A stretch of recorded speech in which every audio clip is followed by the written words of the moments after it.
আজকে তৃতীয় দিনের মতো ব্রাহ্মণবাড়িয়ার সরাইলের কালীগঞ্জে দেখুন ব্রাহ্মণবাড়িয়ার সরাইল উপজেলায় বাঁশের পাটির পাওনা টাকা ও মাছ ধরাকে কেন্দ্র করে দুই গ্রামের বাসিন্দাদের মধ্যে টানা ৩ দিন ধরে দফায় দফায় রক্তক্ষয়ী সংঘর্ষ চলছে।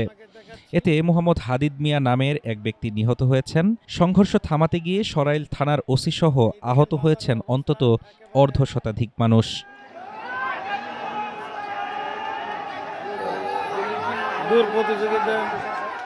টানা ৩ দিন ধরে যেন রণক্ষেত্রে পরিণত হয়েছে ব্রাহ্মণবাড়িয়ার সরাইল উপজেলার কালীকচ্ছ বাজার এলাকা।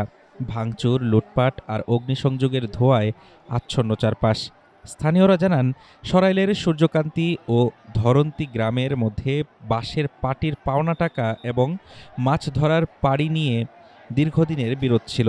গত রোববার বিকেলে পাওনা টাকা চাওয়াকে কেন্দ্র করে শুরু হয় বাকবিতণ্ডা। এক পর্যায়ে তা রূপ নেয় গ্রাম্য সংঘর্ষে। টর্চ লাইট জ্বালিয়ে দেশীয় অস্ত্রশস্ত্রে সজ্জিত হয়ে চলে ধাওয়া পাল্টা ধাওয়া। এ সময় গুরুতর আহত হয়ে মারা যান ধরন্তী গ্রামের মোহাম্মদ হাদিম মিয়া। সোমবার নিহত হাদিম মিয়ার লাশ দাফনের পর ক্ষোভ আরও বাড়ে। সন্ধ্যার পর আবারও নতুন করে দফায় দফায় সংঘর্ষে লিপ্ত হয় দুই পক্ষ। বন্ধ হয়ে যায় সরাইল নাসিরনগর লাখাই আঞ্চলিক মহাসড়কের যান চলাচল। মঙ্গলবার সকাল থেকেও কালীকচ্ছ বাজার এলাকায় থমথমে পরিস্থিতির মধ্যে চলে থেমে থেমে ধাওয়া পাল্টা ধাওয়া। সরাইল থানার ভারপ্রাপ্ত কর্মকর্তা মোহাম্মদ মঞ্জুর কাদের ভূঁইয়া জানান, পুলিশ দ্রুত ঘটনাস্থলে পৌঁছে পরিস্থিতি নিয়ন্ত্রণে আনার চেষ্টা করেছে। এলাকায় অতিরিক্ত পুলিশ মোতায়েন করা হয়েছে। তবে নিহতের ঘটনায় এখনও কেউ থানায় মামলা করতে আসেনি। অভিযোগ পেলে তদন্ত সাপেক্ষে প্রয়োজনীয় আইনগত ব্যবস্থা নেওয়া হবে।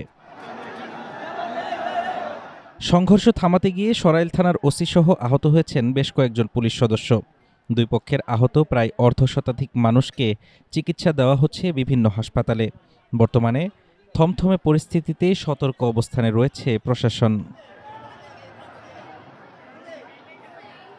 এ সময় পথচারীরা বড় বিপদে আছে। যারা সরাইল নাসিরনগর।